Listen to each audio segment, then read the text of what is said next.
going you, that you are being safe and taking all reasonable measures in order to stay safe and enjoy life with your family and loved ones. Wondering if you have decided to have the vaccine. Um, I am generally not a big proponent of vaccines. I'm very cautious about it. Let me say it that way. But I did decide to get the vaccine. I've had the first dose. Not going to share with you which one because I'm not, advertising them. The best one is the one that's available to you. But I decided to go ahead and do it because I want to travel again, and I'm afraid that there's some countries that won't permit you in, or this country may not permit you to come back in if you haven't had it. So I decided to go ahead. Had the first dose. Um, my arm was sore for, I don't know, half a day or so, but really no other, complications. I'm taking the second dose this coming week, and I'll let you know how that goes. But by all means, do your own research. And that means going a bit beyond Google, and beyond, what your friends and family are saying. But look at the experts. Look at the scientists and the doctors who are working in this area and have knowledge of what they're talking about. Have real knowledge. And these days that's kind of hard because everybody's an instant expert. But you know, be that as it may. So, come on in. Come on in. I'm pouring coffee today because I got a kind of strong word for you today, and you may need something a little bit stronger than tea today. So I've got some Kona coffee from the beans from Hawaii, and they're pretty good. Um, I like it. I'll probably have another cup when we finish. But come on in. I'm pouring, and I have fluffed up the pillows. I'm very anxious to chat with you today. And what I want to talk to you for just a little bit is about shame. I've been dealing with that subject and that emotion for some time. The Lord has really laid on my heart to talk about it and share with you my perspective about it and why it is such a um, harmful emotion. Because when you feel ashamed about something, you feel far less likely to want to talk about it. You keep it hidden. You end up sometimes doing things that are counterproductive, like getting involved in drugs or alcohol in order to ease the pain, because there's a pain associated with shame. So let me just start off by telling you a really easy way to distinguish the difference between shame and guilt, because I think sometimes those two things get a little bit confused. Um, Guilt says, I did something bad. I did something bad. Shame says, I am bad. And therein lies the difference. With guilt, you can kind of talk about it, but it's not deeply personal. It's not in your heart. It's not where you live. Shame says, oh my God, if people find this out about me, oh my God, what will people think? The consequences you think are just devastating. And that's why shame is such a dangerous emotion. It's contagious, it's hidden. We want to keep it hidden. We don't want anybody to know just how bad we are. So, to keep this on a personal level, um, which I think is important, if I'm going to talk about it, I may as well be, 1,000% transparent with you. The first time I felt shame was when my parents divorced. And I was about, I think, 11 or 12 years old, and I felt, whether it was right or wrong, doesn't make any difference, is what I felt. I felt I was bad. If I had been a better child, then they wouldn't have divorced. Um, was that appropriate? No, no, clearly not. I didn't have anything to do with their marriage, per se. But, you feel very self conscious, and I felt that there was something about me that had led to this, you know, um, it, you know, breaking up of the family. So when you are ashamed, you feel like your whole self is flawed, that there is something innately and inherently wrong with you, so, um, but did I talk about it with anybody? No, because you don't want anybody to know just how bad you feel and how deep that pain is. So guilt is about bad behavior. Shame doesn't make that distinction between the action and self. It's all about you. It's a very self-conscious emotion. So, when you feel shame, you feel weighted down. You don't want to leave the house. You don't want people to know. You feel like people will know. They'll be able to look at you and know, what happened. So, um, I, this past weekend, DMX passed away. And for those of you who may not know him, a very prolific writer, very, very talented brother, but was very, very public about all the demons that he had, and he had quite a few. And anytime I heard him speak, I was always struck, and just prayed that there was somebody who could really reach him to touch the depth of those demons. Well, I happened to see a recording today by his sister, who was talking about her relationship with her brother, and apparently it wasn't the best, but she did have some positive things to share. And one of the things that she shared was that when he was DMX, when he was very, very young, his mother took him to a children's home and said that they were just going to visit, but she left him there. And, I can only imagine the stories that a child would make up about that kind of situation. You start making up, well, I must be bad. I must not be a good boy if my mother left me. And she talked about, and she apparently also was in the same kind of situation. Um, and she talked about when you're not able to defend yourself, when you're put in these situations where people are taking advantage of you.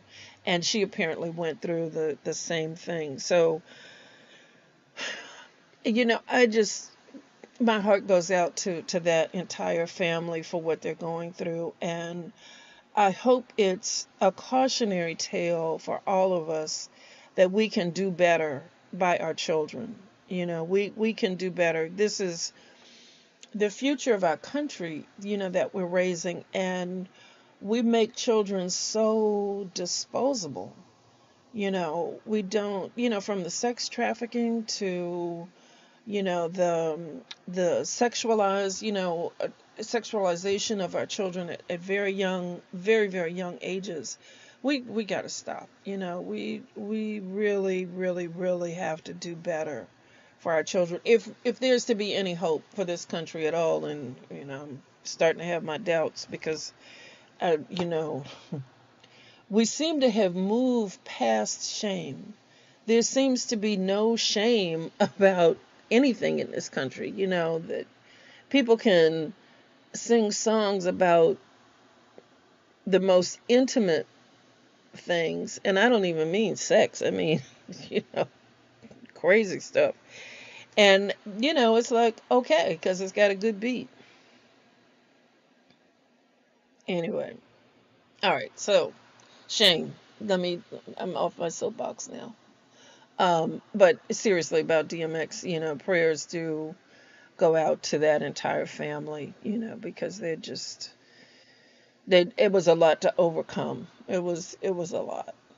So, what do we do with shame? When we find ourselves in that kind of situation, what happens? Well, from a mental perspective, you revisit, a lot of times it's shaped by our memories of the occasion. And, as we just shared with you about DMX, um, those memories are like on a loop, in your brain. And when you have those memories, you experience the occasion over and over and over again, and until um, until you make, let me get, I don't want to get like overly technical here, but you can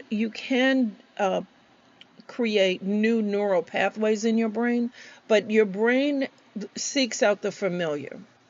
Like when you buy a yellow car and you start driving around, all you see are yellow cars because your brain has that neural pathway and is always seeking to make associations with what you already know. And so that's why um, you marry the same person over and over again, because that's familiar. Why do you always seem to attract, this type of person in your life? Because that's familiar. And until you recognize the pattern and make a conscious decision to do something different, then you will continue, with those same neural pathways. Oh, this is familiar. This is comfortable. And that can be, abusive relationships. That can be, the yellow car. That can be anything and everything because your brain is always seeking to make associations with what you already know in order to keep you comfortable, in order to keep you safe. That's how your brain works. But anyway, back to shame. Back to shame. Okay, shame motivates us to save face. So that's why we keep it hidden, because we don't want anybody to know. And so there's an inclination to hide when you get triggered. That familiar, when something triggers you, something that your brain says, oh, this is familiar, this happened before.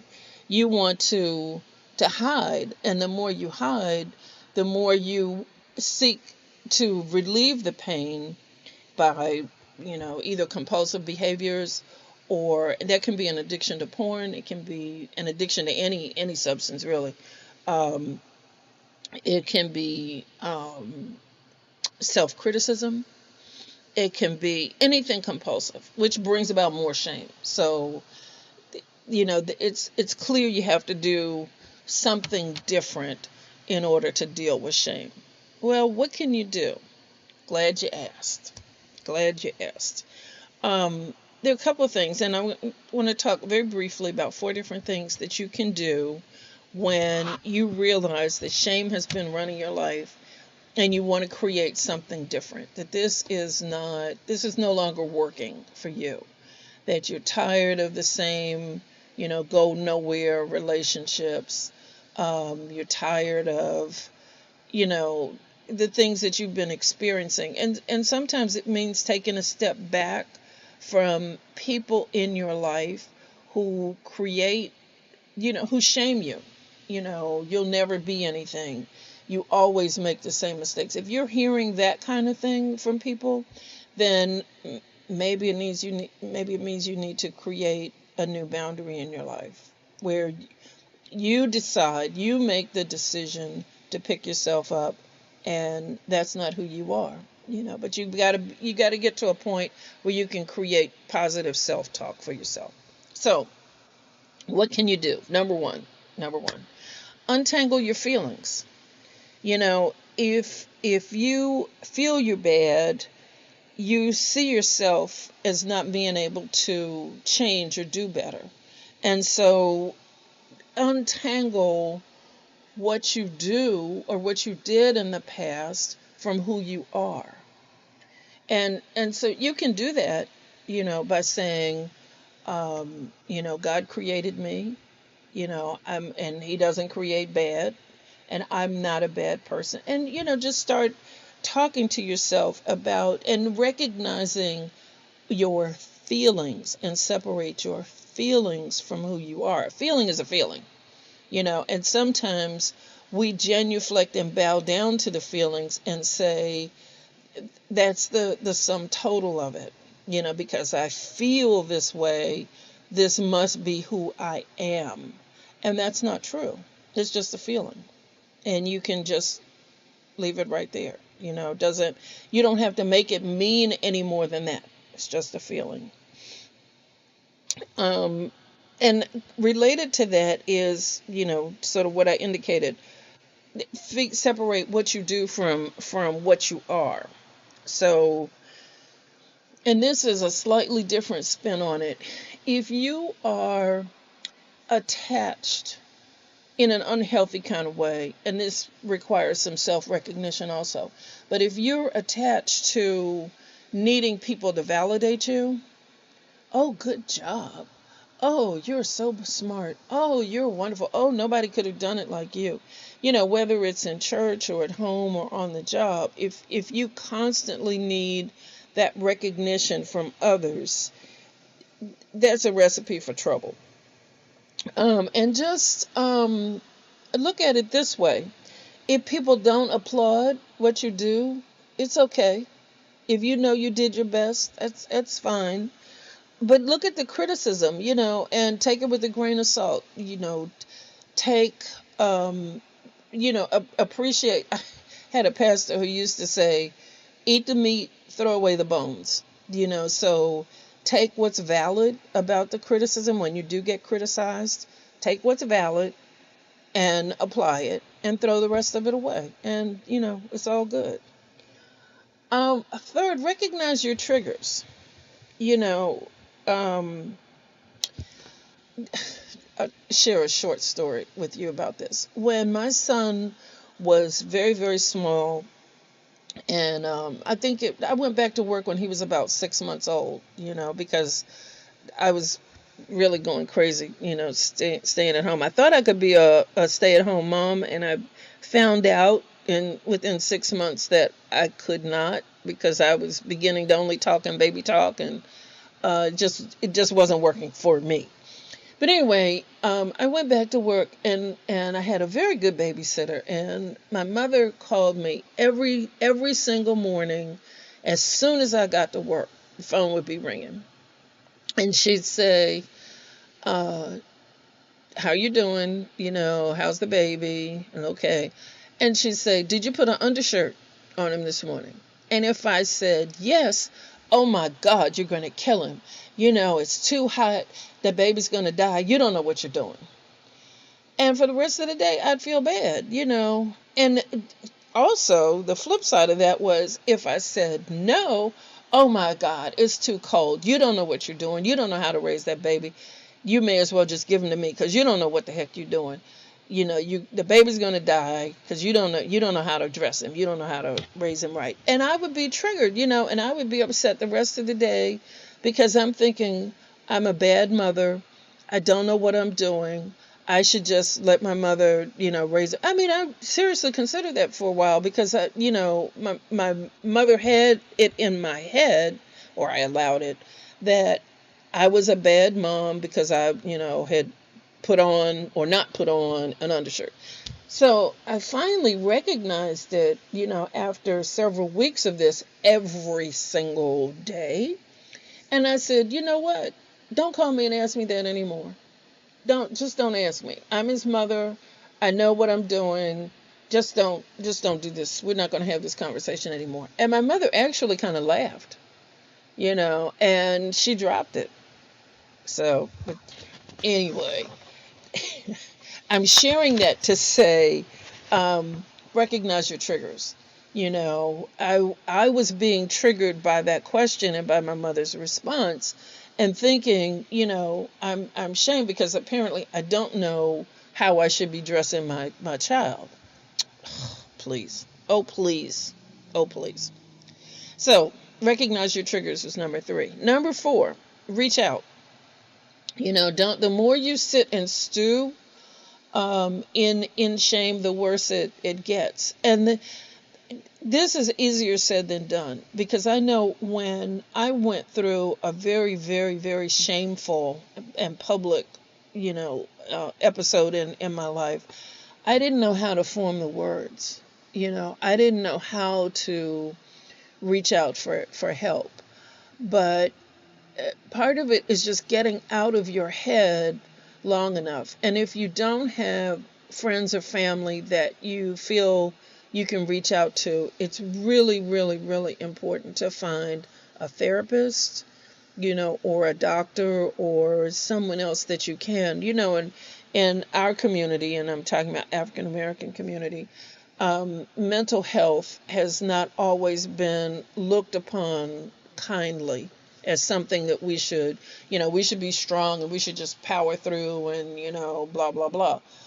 But that's also caused a lot of dysfunction within this community as well, So my advice, and please, please, please take it, is when you're sitting in shame, and that can be shame because you had an abortion 20 years ago, or it can be shame that, you lost your job and you haven't been able to recover, and you're looking at being homeless in a couple of weeks or a month.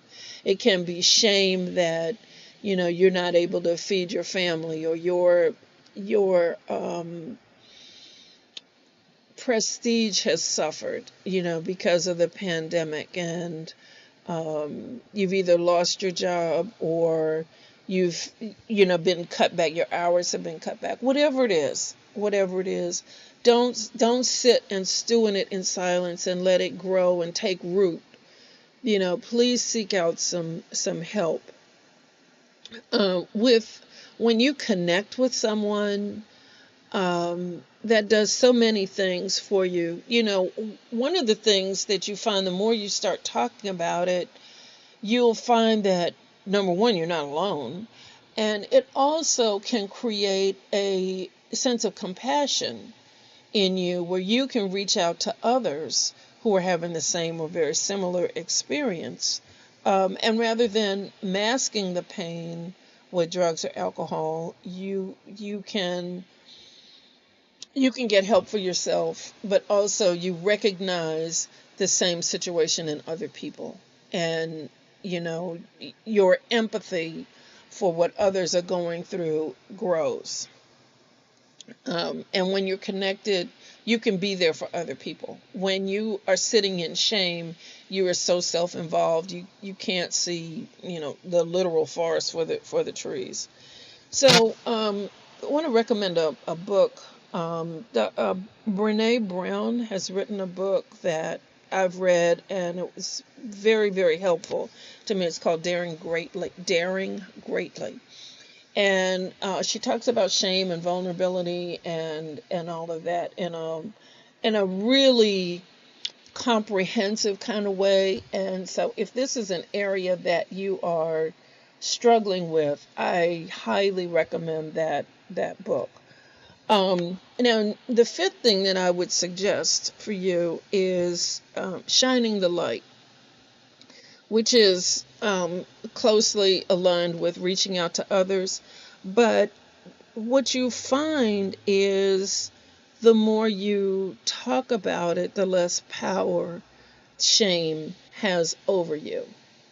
When you talk about it and you give oxygen to it, the emotion of shame dies. I have a quote from Dr. Thomas Sheff, who is a professor emeritus at University of California, Santa Barbara, who said, shame is the most obstructed and hidden emotion, and therefore the most destructive. Emotions are like breathing. They cause trouble only when obstructed. So, just like if you cut off your windpipe and can't breathe, you're struggling. And he's saying in the same way, that's how shame operates. It obstructs, your emotions, and therefore it's the most destructive because it's hidden. You can hide. you know. So, but the last thing I want to talk to you about in terms of shining the light and really getting help for dealing with shame, and probably going forward, I think I'm going to spend a bit more time talking about shame, and so I'll be sharing more stories, more personal stories of my own in shameful experiences of my life, and how I dealt with it, or didn't. But I've had some doozies, believe me.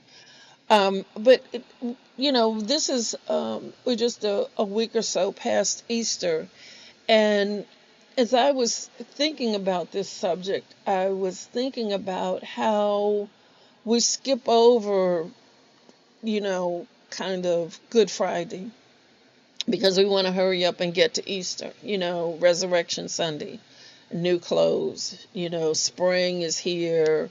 We're, anxious to get out, look at the cherry blossoms and, look at the renewal of the earth and all that. But I would suggest we linger for a moment at the shame of the cross, because you don't get to Easter Sunday without going to the cross. And the cross is where, at that hill at Calvary, is where Jesus took on all of the burden and all of the shame for you and me.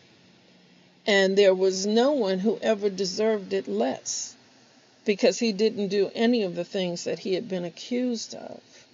But he took all of that burden so that you and I could be free, so that you and I could go past the veil in the temple and have direct access to God himself. So if you want to know the depth of God's love, it's not at Easter Sunday. Yes, the resurrected Christ is important, but the shame of the cross is where you find you, where you lay your burdens down, where you can talk to him about the shame that you're feeling, the shame that you're going through, the things that you thought would be different, the disappointments, the shame, the criticism, all the things, the health issues, all the things that you're trying to hide from everybody. You can lay it at the foot of the cross.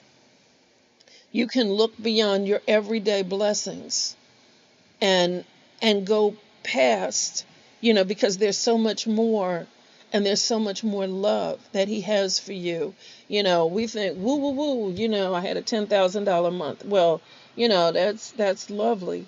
But there's so much more that God has available to you when you get out of your head, get past your shame, and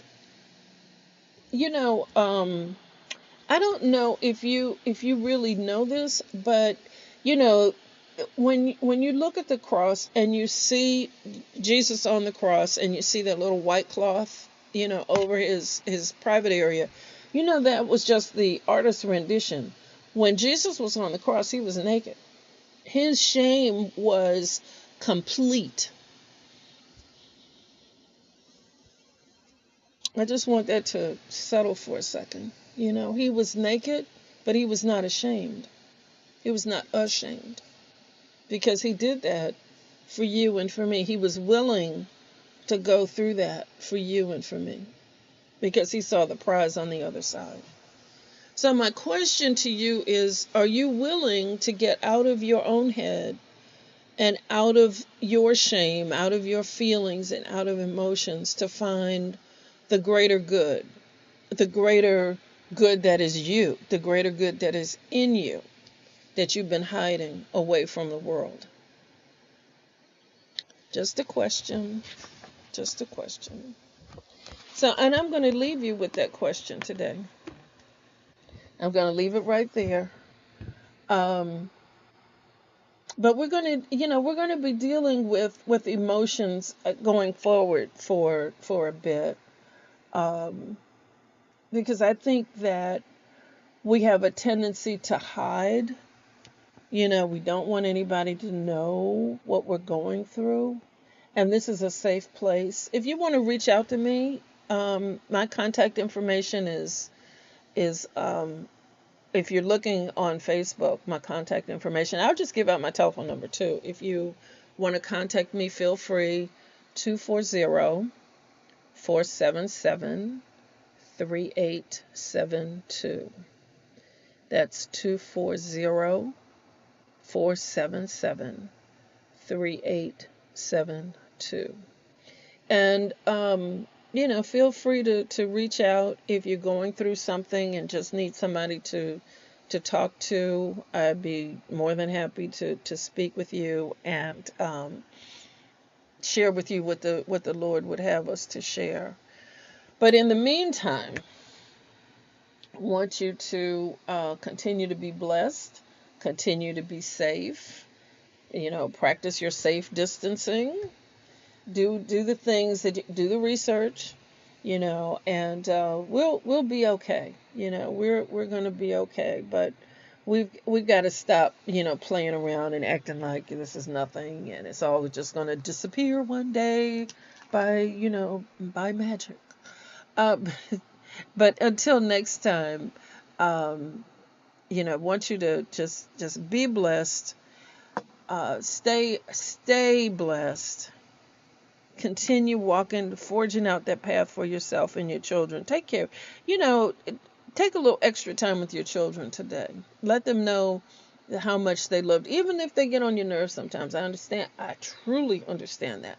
But also see the value and the magnificence that your children and your grandchildren are. But until next time, be blessed. This is Carol Moulton signing off now. Tea Time with Carol. And remember, everything you want is on the other side of fear. Take care. Talk to you soon. Bye-bye.